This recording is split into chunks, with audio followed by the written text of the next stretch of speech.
Olá, minha gente, dando continuidade aqui, e a gente vai ver, né, o último assunto, né, sobre República Nova, com o governo Lula. A gente viu a aula passada, as aulas passadas, né, inclusive foi a última aula do terceiro ano que eu postei aqui no YouTube, o governo Collor e o governo FHC. Né? Então, dando continuidade à linha cronológica, o governo Luiz Inácio da Silva, botei só Lula ali, né? Na verdade, eu nem sei se o nome dele leva Lula ou é apelido, enfim. Né? Informação inútil, né? Vamos lá. Gente, o governo Lula trouxe aqui a foto oficial, presidencial, a foto do Lula sindicalista e a foto, uma imagem de um dos primeiros discursos de Lula enquanto presidente da República. Vamos lá. 2003 a 2010 é o período de tempo do governo Lula, são 8 anos, né? Eleito e reeleito.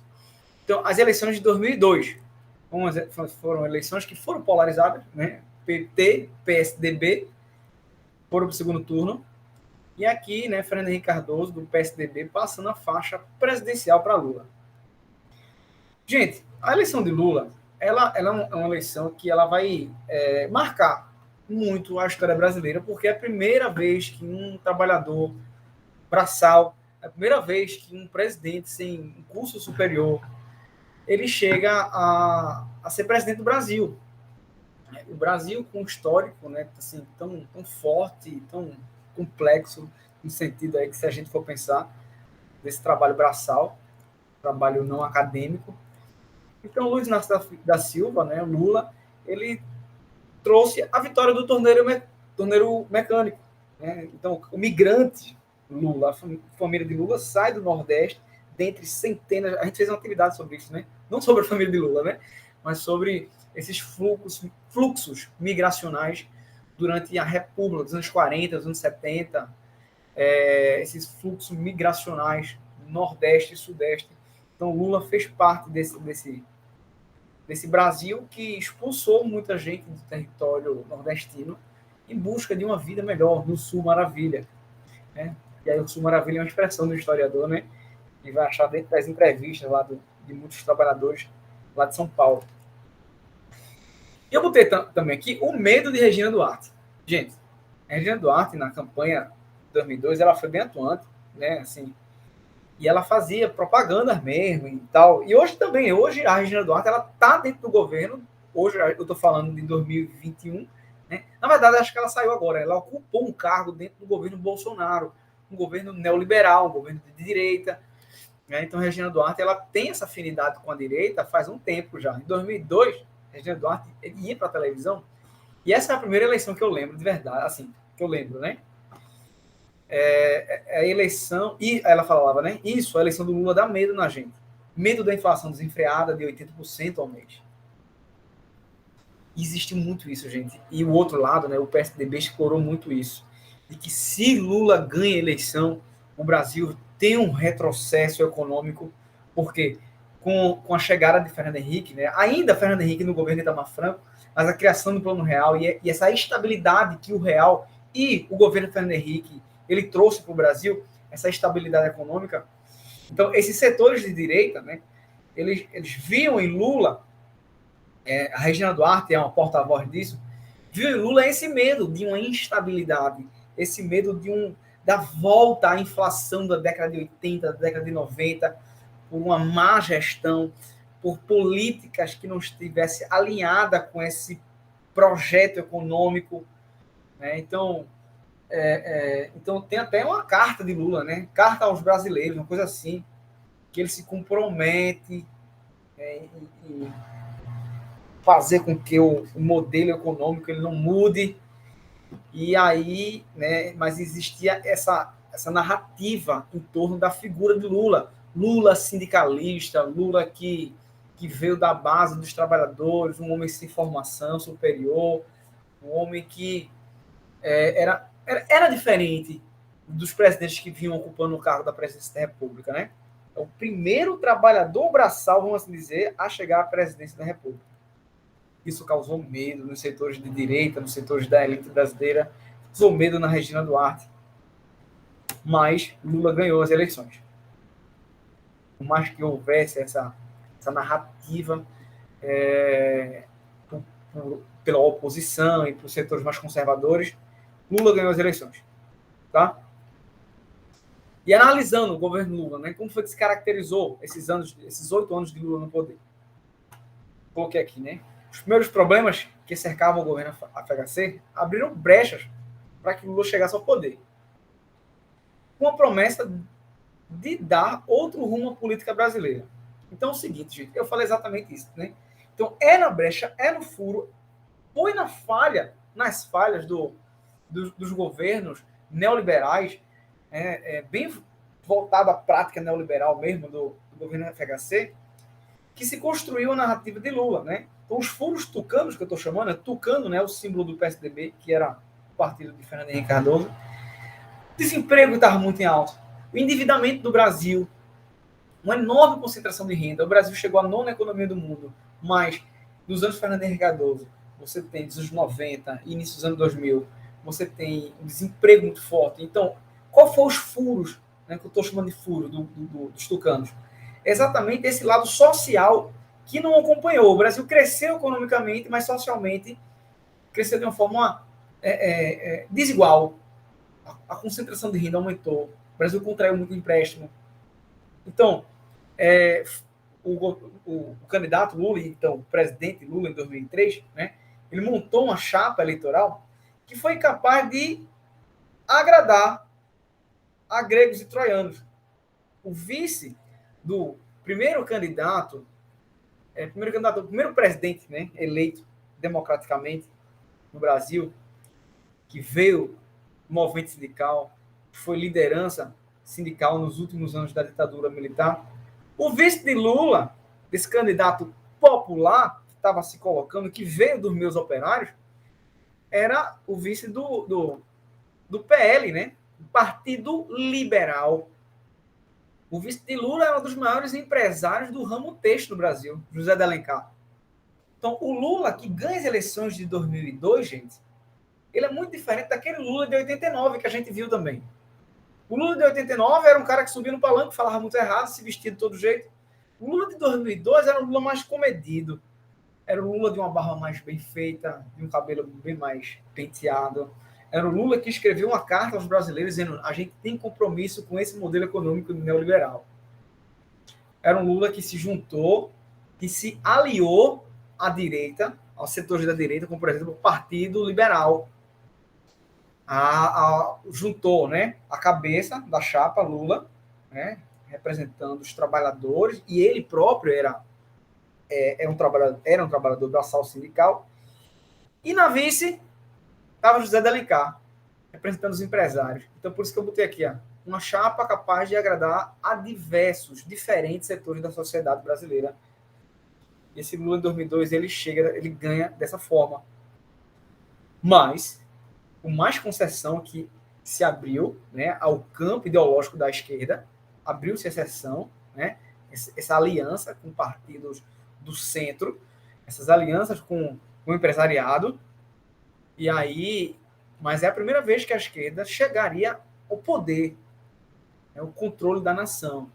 E as exclamações porque foi a primeira, né? A primeira vez. Você tem Jânio Quadros lá atrás, João Goulart, mas nesse pós-ditadura militar, nessa nova república que a gente está estudando, é a primeira vez que a esquerda toma o poder, né?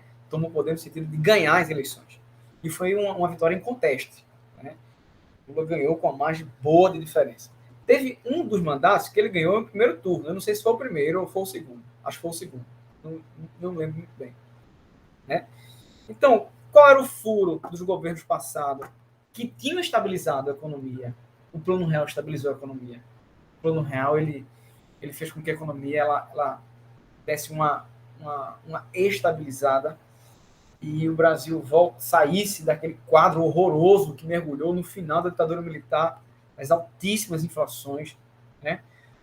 Mas o que essa estabilidade econômica ela não trouxe uma melhoria, vamos dizer assim, significativa, né? Não teve nenhum grande projeto social concomitante a essa estabilidade econômica, porque era pura política neoliberal sendo aplicada no Brasil, dos 2 mandatos de Fernando Henrique Cardoso. né? Você tem algumas iniciativas, como o Bolsa Escola, né? Alguns dizem que foi o Fernando Henrique que criou o Bolsa Família. Ele criou o Bolsa Escola, é um projeto piloto que existia no Distrito Federal, né? E aí não tinha as características do Bolsa Família, a gente vai ver mais na frente, né? Mas aí o governo Fernando Henrique, ele não teve essa participação no setor social, não teve esse investimento social. Então, fez o Brasil crescer economicamente, mas o lado social, ele não foi preenchido a partir de políticas públicas. Percebe? Por quê? Porque Fernando Henrique era cartilha neoliberal. Tá? Enfim. E aí, quando o Lula ganha, a primeira campanha do governo Lula foi o programa Fome Zero. Para você ver, né, a brecha do neoliberalismo do PSDB de Fernando Henrique Cardoso. Né, Lula faz assim, ó, crescemos economicamente, a gente mantém a política econômica, mas o povo precisa ser inserido, precisa de políticas públicas. E aí vem o programa Fome Zero, né? Eu botei aqui a não interrupção com a estabilidade econômica. Né? Você tem uma clara continuidade de uma política, de práticas políticas neoliberais no campo da economia. E, por outro lado, você tem um Estado agora, governado por Lula, PT, que estava pensando em formular políticas públicas para o lado social. O quadro era esse, tá? E aí foi exatamente nessa brecha que Lula ganha as eleições do PSDB, né? Então, isso aí se investiu bem nisso. A gente vai ver mais na frente. Eu botei aqui fim de caso com o FMI, né? Porque dos outros anos de governo Lula, você não tem nenhum real pego com o FMI, como empréstimo, forma de empréstimo. Você tem o Lula aqui que negociava muito com a Organização Mundial do Comércio, que batia de frente com a OMC, por exemplo, contra os subsídios que eram dados, que é dado a União Europeia dá aos agricultores europeus. E aí causa um comércio desleal, né? Então, os agricultores europeus recebem forte subsídio dos estados, né, da União Europeia, e aí consegue vender com mais facilidade, porque eles são subsidiados, né? Recebe fomento, recebe incentivo, dinheiro. Então, Lula batia de frente com essas políticas, né? Intensa negociação com a Organização Mundial do Comércio, procurando uma paridade, né? Assim, dentro dessa lógica desse comércio mundial. E uma delas, né, que foi muito frisada pelo presidente Lula, foi exatamente essa questão do subsídio que existe na União Europeia. E aí, os programas, né, os programas sociais. Então, gente, a característica do governo Lula: continuidade do padrão neoliberal, Fernando Henrique Cardoso, e os investimentos, as políticas públicas sociais. Então, eu digo, né, uma avaliação que eu faço, né, do governo Lula, ele tentou criar uma social-democracia no Brasil. Né? E quando você tem um Estado que mantém políticas públicas globalizantes, neoliberais, e promove uma série de políticas públicas de inclusão, tentar diminuir a desigualdade social, fome, combate à fome, à miséria, né? Investimento forte no setor de educação pública, saúde pública. Então, é uma lógica neoliberal. O Estado que dá conta de demandas sociais, mas um Estado capitalista. Né? Então, eu nem ouso dizer que o Lula criou uma social-democracia no Brasil, porque estava muito longe de criar isso. Né? E aí, quando fala de social-democracia, pensa, por exemplo, numa Alemanha, na Inglaterra, né? Em países capitalistas que tem um lado social muito forte, o Estado se tornando muito presente. Mas foi um ensaio de uma social-democracia. E a gente vai ver por quê, né? Gente, o Bolsa Família, que este ano, o ano 2021, né, foi abolido pelo atual governo. Ele foi criado no governo Lula, e ele durou 18 anos. Então, foi uma forma de política pública de prover, né, assim, um auxílio às famílias, como uma forma, o Estado encontrando um mecanismo de tentar diminuir a pobreza, né, de dar um subsídio, de dar de inscrever aquela família ao Estado. Porque o subsídio não é só transferência de renda, não é só o dinheiro, o governo, o Estado dá dinheiro ao sujeito. Né? Então, o Estado dá ajuda àquela família que se caracteriza, tem todo um perfil, né? E essa família, ela começa a existir para o Estado como uma família de baixa renda. Então, a partir do momento, e aí se cria vários números a partir de quantas famílias de baixa renda existem, quantas recebem Bolsa Família, e se tem a partir de renda per capita, né? Então, se eu tenho uma família de 5 pessoas, pai, mãe e 3 filhos, né? Se o pai e a mãe começam a receber salário carteira assinada, então, automaticamente, ele já é desvinculado do Bolsa Família. Automaticamente. Então, é um mecanismo muito interessante, inclusive foi copiado em muitos lugares do mundo, né, como um mecanismo de combater a pobreza, de tentar enxergar, né, quantas famílias saem da pobreza, quantas famílias são assistidas, quantas famílias deixaram de ser assistidas, porque se teve a remuneração a partir de carteira assinada. Então, foi um mecanismo muito interessante. Existia até hoje. Hoje o governo Bolsonaro acabou com o Bolsa Família e implementa uma. Aí sim, é só transferência de renda, né? É o Renda Brasil, que não tem essa complexidade do Bolsa Família. Não existe leitor social, não existe indicativo, não existe um acompanhamento das famílias. Então é só transferência de renda, só transferência de renda. É o Renda Brasil. Enfim. No início do governo Lula teve a criação do Programa de Erradicação do Trabalho Infantil, o PET, retirar as crianças e adolescentes da faixa etária entre 7 e 15 anos do trabalho infantil. Era o seguinte. E eu lembro muito bem quando esse programa chegou, né? Eu que sou do interior e tal, minha avó tinha um grupo escolar na casa, perto da casa da avó dela, né? Da casa dela. E o PET, o menino, a criança, né, adolescente, ia para a escola na manhã. Na tarde, uma forma de combater o trabalho infantil, essa criança ela voltava para a escola para fazer atividades educacionais. E essa família ganhava um subsídio, um dinheiro. Era para quê? Para dizer o seguinte, ó, a família precisa que o filho trabalhe? Precisa. Mas trabalho infantil, a gente quer combater isso, a gente quer diminuir, quer acabar o trabalho infantil. Então o Estado chama essa criança para dentro do trabalho, no contraturno da escola, e aí percebam, gente, ó, é a brecha mesmo do governo FHC. Se o FHC ele desenvolveu um Estado mínimo, o governo Lula mantém a política neoliberal e o Estado começa a ser atuante, o Estado começa a trabalhar na área social também. Percebe? O governo Lula também lançou a Luz para Todos. Foi um dos maiores projetos de expansão de eletrificação, de eletricidade. Então, mais de 10 milhões de brasileiros, moradores de áreas rurais, eles foram assistidos por essa expansão da eletricidade. Gente, chega a eletricidade e melhora a qualidade de vida. Percebe? O Estado com cunho social. Brasil alfabetizado e educação de jovens e adultos foi intensificado.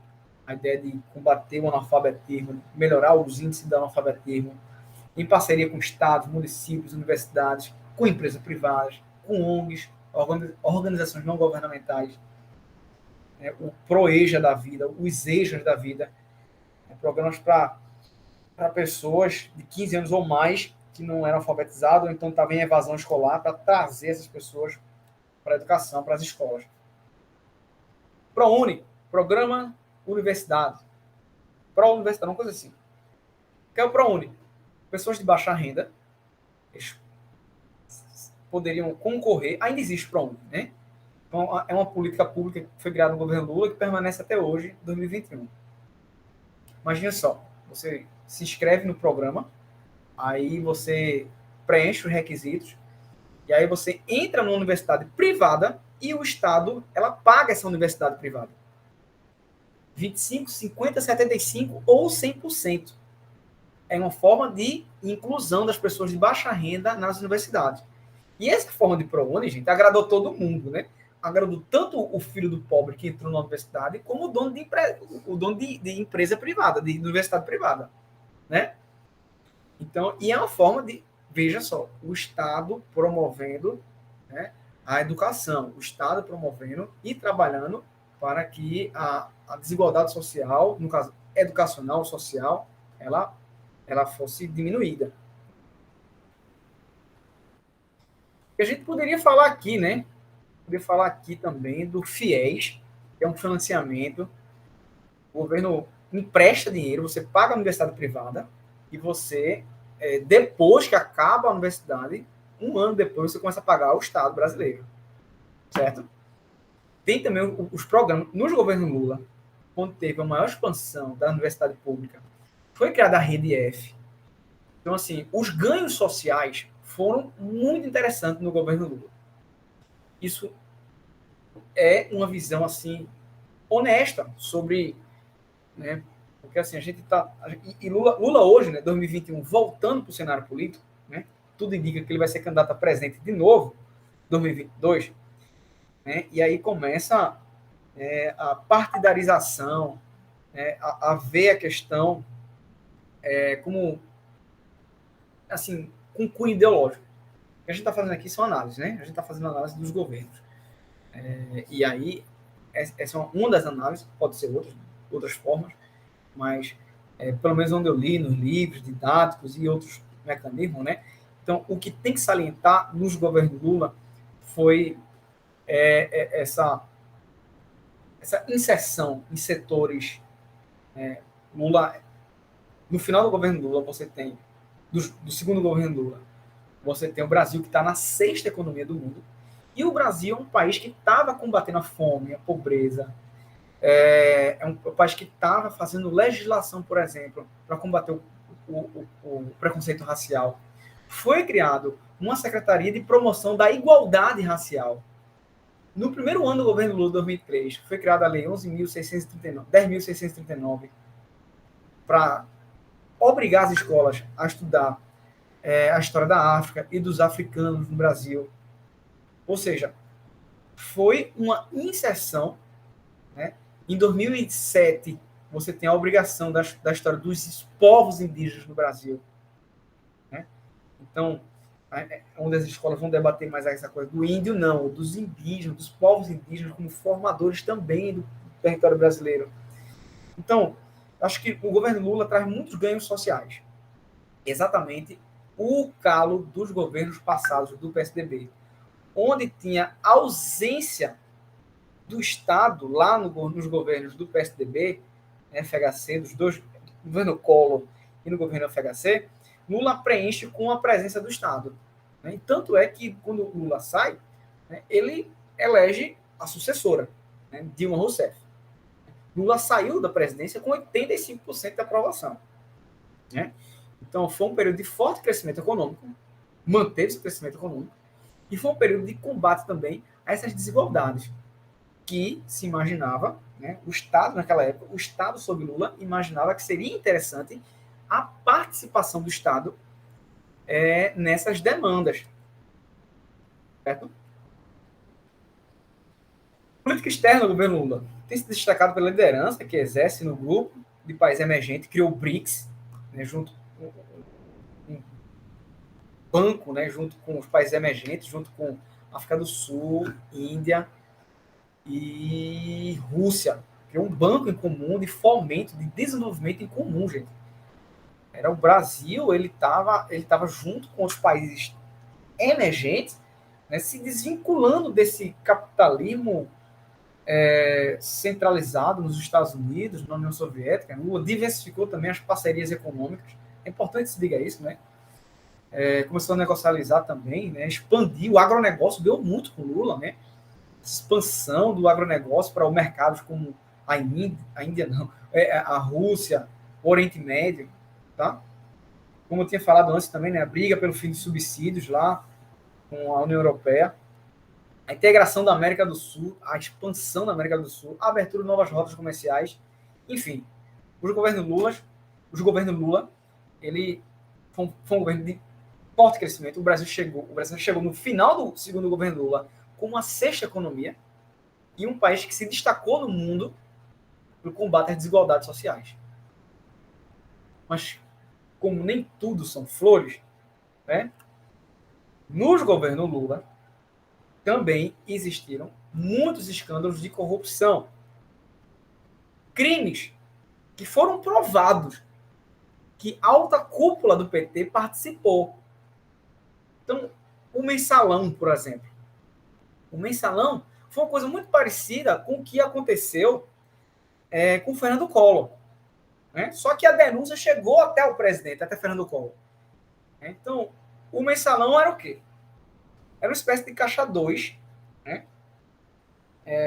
Houveram denúncia de caixa 2. Gente, para vocês não sabem, né? O caixa 2 é o seguinte: todo candidato a presidente, a qualquer cargo político, ele tem que declarar quanto ele vai gastar na eleição.